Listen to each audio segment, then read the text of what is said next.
교독하고 마지막 절 함께 읽겠습니다. 이에 사도와 장로와 온 교회가 그 중에서 사람들을 택하여 바울과 바나바와 함께 안디옥으로 보내기를 결정하니 곧 형제 중에 인도자인 바사바라 하는 유다와 실라더라. 그 편에 편지를 붙여 이르되 사도와 장로된 형제들은 안디옥과 수리아와 길리기아에 있는 이방인 형제들에게 문안하노라. 들은즉 우리 가운데서 어떤 사람들이 우리의 지시도 없이 나가서 말로 너희를 괴롭게 하고 마음을 혼란하게 한다 하기로 사람을 택하여 우리 주 예수 그리스도의 이름을 위하여 생명을 아끼지 아니하는 자인 우리가 사랑하는 바나바와 바울과 함께 너희에게 보내기를 만장일치로 결정하였노라. 그리하여 유다와 실라를 보내니 그들도 이 일을 말로 전하리라. 성령과 우리는 이 요긴한 것들 외에는 아무 짐도 너희에게 지우지 아니하는 것이 옳은 줄 알았노니 우상의 제물과 피와 목매어 죽인 것과 음행을 멀리할지니라. 이에 스스로 삼가면 잘되리라. 평안함을 원하노라 하였더라. 그들이 작별하고 안디옥에 내려가 무리를 모은 후에 편지를 전하니 읽고 그 위로한 말로 기뻐하더라.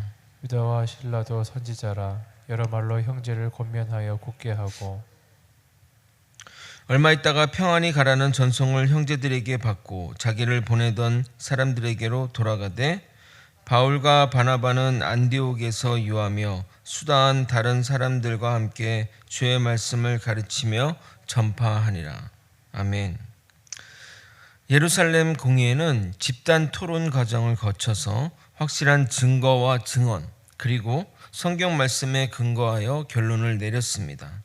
진리는 반드시 이러한 증거와 성경 말씀에 근거하여 세워져야 합니다. 그런데 어느 교단은 증거와 증언만으로 교리를 세우려는 경향이 있습니다. 어느 교단이라고 말하진 않겠지만 그래서 많은 문제를 일으켰습니다.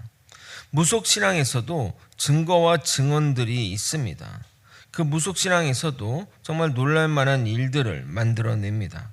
그러나 반드시 말씀으로 뒷받침되지 않으면 우리는 그것을 진리라 받아들일 수 없고 또 그것이 진리인지 분별할 수 없습니다. 그래서 공의의 과정을 통해 우리의 교리가 어떻게 형성되는지 확인할 수 있었습니다.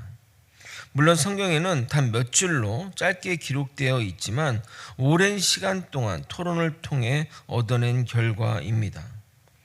오늘 본문은 예루살렘 공의의 결의사항을 이방 선교의 전초기지인 안디옥 교회에 문서로 전달하는 장면을 담고 있습니다. 문서의 객관성을 위해 예루살렘 교회에서 사람들까지 파송하게 됩니다. 그 과정을 살펴보고 그로 인해 안디옥 교회가 어떻게 세워져 가는지 확인해 보도록 하겠습니다. 예루살렘 교회는 공의의 결정사항을 전하면서 사람을 함께 보내게 됩니다. 편지만 보내면 혹여나 그 편지의 진위 여부를 따지는 무리들이 생길 수 있게 편지를 보증하고 공의의 결의사항을 보증하기 위해서입니다. 유다와 실라를 형제 중에 인도자로 소개한 것으로 볼 때 그들은 예루살렘 교회에서 상당한 영향력이 있는 사람임을 알 수 있습니다. 특히 실라는 바울의 2차 전도 여행의 동반자입니다. 서신서에는 주로 실로아노라고 불리는데 실라라는 이름은 그 실로아노의 축약형의 이름입니다. 발신자는 사도와 장로된 형제들이고 편지의 수신자는 안디옥과 수리아와 길리기아에 있는 이방인 형제라 지칭하고 있습니다. 안디옥 교회를 중심으로 안디옥 지역을 둘러싼 넓은 지역을 대상으로 편지를 쓴다는 것은 이 할례의 문제가 이방 지역 전체의 문제였음을 알 수 있습니다. 그런데 충격적인 것은 예루살렘에서 온 자들이 그 예루살렘 교회에서 파송되어 온 줄 알았는데 거짓으로 신분을 속인 자들이었다는 겁니다. 24절입니다. 들은즉 우리 가운데서 어떤 사람들이 우리의 지시도 없이 나가서 말로 너희를 괴롭게 하고 마음을 혼란하게 한다 하기로. 이방인 할례 문제를 제기해 무리를 일으킨 유대인들은 예루살렘 교회의 사도와 장로들의 지시가 없이 자신들의 생각으로 자의적으로 잘못된 교리를 유포한 것입니다. 그러면서도 마치 예루살렘 교회에서 파송돼서 온 것처럼 이렇게 사람들을 미혹했던 겁니다. 정말 이 사실을 알게 된 사람들은 분통이 터질 일입니다. 그래서 서신서와 이 문제들을 해결하기 위해 서신서와 함께 증언한 사람을 보내는 것이고, 더불어 바나바와 바울의 힘을 실어주는 그 말을 덧붙이게 됩니다. 25절입니다. 사람을 택하여 우리 주 예수 그리스도의 이름을 위하여 생명을 아끼지 아니하는 자인 우리가 사랑하는 바나바와 바울을 함께 너에게 보내기로 만장일치로 결정하였느라. 우리도 언젠가는 이런 일이 벌어질 수 있습니다. 목회자가 아닌 다른 누가 여러분을 꿰을 수 있기 때문입니다. 듣는 가운데, 어떤 이야기를 듣는 가운데 조금이라도 의심이 되면 저희 목회자들에게 반드시 확인하시길 바랍니다. 말씀이 아니더라도 시험 드는 이야기를 전하면 저희들에게 반드시 확인하시길 바랍니다. 저희가 나가지 않은 말, 저희가 하지 않은 말인데 마치 그런 것들이 진짜처럼, 성도들 사이는 홍 목사님 이렇게 얘기하셨대, 이렇게 얘기하면서 그렇게 되는 경우들이 진짜 많습니다. 우리가 교회가 성도수가 작아도 그런 일이 벌어질 수 있습니다.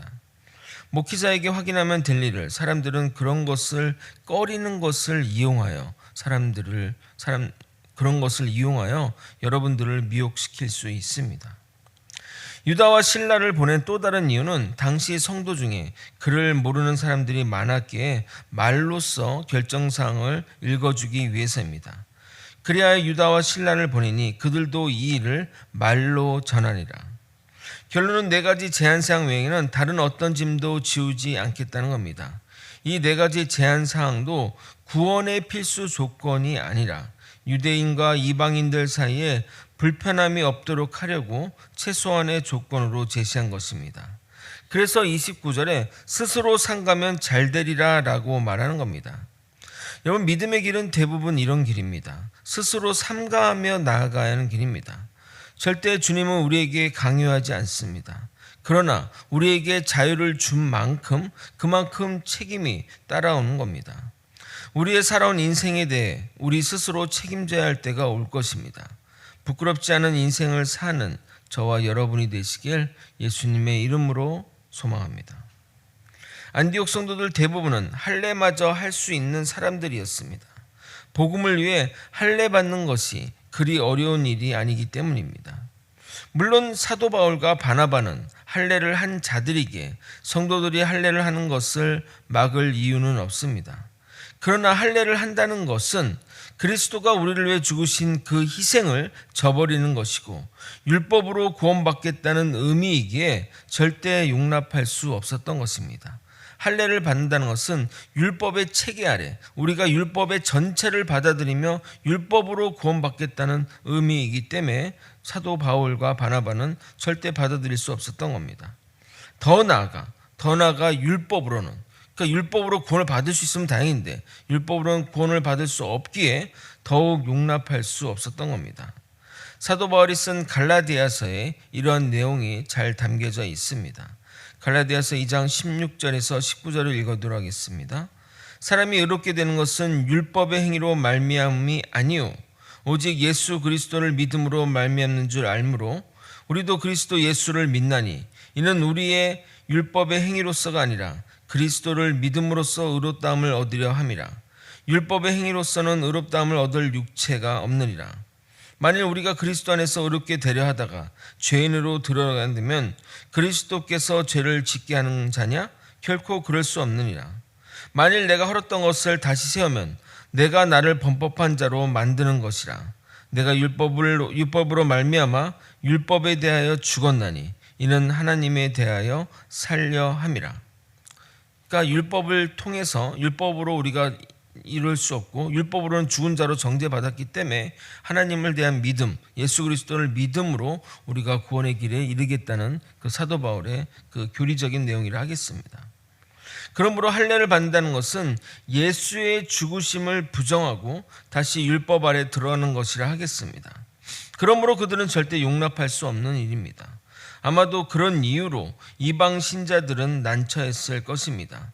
복음을 위해 할례도 받을 수 있지만 그들의 지도자는 절대 반대하고 예루살렘에서 온 사람들, 착각했지만 예루살렘에서 온 본부교회에서 온 사람들은 할례를 주장하니 어떻게 하는 것이 나은지 고민되어 그들 또한 난처했을 것입니다. 그런데 예루살렘에 온 편지와 유다와 실라의 말을 통해 그들은 큰 위로를 받게 됩니다. 30절 31절입니다. 그들이 작별하고 안디옥에 내려가 무리를 모은 후에 편지를 전하니 읽고 그 위로한 말로 기뻐하더라. 단순히 할례를 받지 않아서 기뻐하는 것이 아니라 이러한 갈등이 해결되어서 기뻐한 것입니다. 유다와 실라는 단순히 메시지만 선포한 것이 아니라 위로와 권면의 말로 이방인들의 신앙을 견고하게 다집니다. 그들은 떠나고 바나바와 바울은 교회에서 계속해서 복음을 전하고 가르침을 주며 주어진 사명을 계속 감당하게 됩니다. 말씀을 정리하겠습니다. 예루살렘 공회가 마쳐지자 예루살렘 교회는 혼란에 빠진 이방 교회에게 메시지를 전해 안정화를 추구합니다. 단순한 메시지를 전달하는 것이 아니라 사람들을 같이 보내 그 교회의 결정에 힘을 보탭니다. 그 과정 중에 예루살렘에서 온 자들이 무자격자임이 이미 밝혀졌습니다. 이런 일들이 종종 일어납니다. 남의 권위를 사칭하여 거짓으로 하는 무리가 교회 안에도 있으니 항상 의심되거나 잘 이해가 안 되면 바로 목회자에게 문의해 주시길 바랍니다. 결국 갈등은 마무리되었고 그로 인해 성도들은 위로를 받고 진리가 지켜지게 되었습니다. 이번에 이 일로 인해 이방 선교의 족쇄가 풀렸으며 누구나 믿음으로 구원에 이르는 길이 문이 열린 것입니다. 예루살렘 공회 결정은 교회사의 정말 중요한 결정이라 할 수 있습니다. 특별히 본격적인 2차 전도 여행을 앞두고 진짜 이방인 전도의 핵심이라 할 수 있는 2차 전도 여행을 앞두고 이러한 결정이 내려진 것 또한 하나님의 예비하심, 하나님의 준비하심, 하나님의 계획이라 하겠습니다. 하나님의 계획은 하나도 틀림이 없습니다. 주님의 예비하심을 따라 믿음으로 나아가는 저와 여러분이 되시길 예수님의 이름으로 소망합니다. 주기도문으로 기도하시겠습니다. 하나님 아버지, 하나님의 뜻 가운데 살아가는 믿음의 백성들이 되게 도와주시옵소서. 우리가 사는 일상의 삶들, 또 우리가 보는 모든 것들이 아버지 그냥 우연한 순서에 따라서 하나님의 뜻대로 나아가는 하나님의 뜻이 아닌 우연한 순서대로 진행되어 온 것 같지만 모든 것이 하나님의 뜻 가운데 이루어진 일임을 우리가 깨달아 알 수 있도록 이끌어 주시옵소서. 아버지 그 길에 우리가 혼돈하지 않고 또 변질되지 않고 아버지 흔들리지 않고 하나님의 말씀이 결국은 진리가 승리할 것을 믿으며 살아가는 믿음의 백성들이 되게 하여 주시옵소서. 주님의 말씀은 승리합니다. 진리는 반드시 승리할 것입니다. 이 사실을 믿으며 아버지 우리에게 주어진 사명을 잘 감당하는 모든 믿음의 사람들이 될 수 있도록 이끌어 주시옵소서. 사랑이 많으신 예수 그리스도 이름으로 기도드립나이다. 아멘. 주기도